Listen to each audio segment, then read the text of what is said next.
अहम खबर है, फौजी अदालतों में सिविलियन ट्रायल केस की समाअत के दौरान जस्टिस नईम अख्तर अगवान ने रिमार्क्स दिए कि 1973 के आइन में बहुत सी चीज़ें पहले वाले दो आइन से वैसी की वैसी ही आ गईं।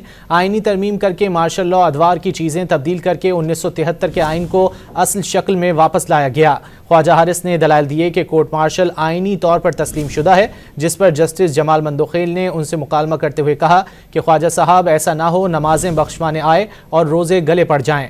दौरान समाअत जस्टिस मुसर्रत हिलाली ने नुक्ता उठाया कि मिलिट्री का कानून आइन से टकराता है। जस्टिस हसन अजहर रिजवी ने रिमार्क्स दिए कि मिलिट्री तनसीबात पर हमले सिक्योरिटी की नाकामी थी।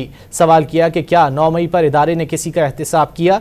वज़ारत दिफा के वकील ख्वाजा हारिस के दलाइल मुकम्मल होने पर केस की समाअत 28 अप्रैल तक मुलतवी कर दी गई। दौरान समाअत जस्टिस मुसर्रत हिलाली ने नुक्ता उठाया कि मिलिट्री का कानून आइन से टकराता है।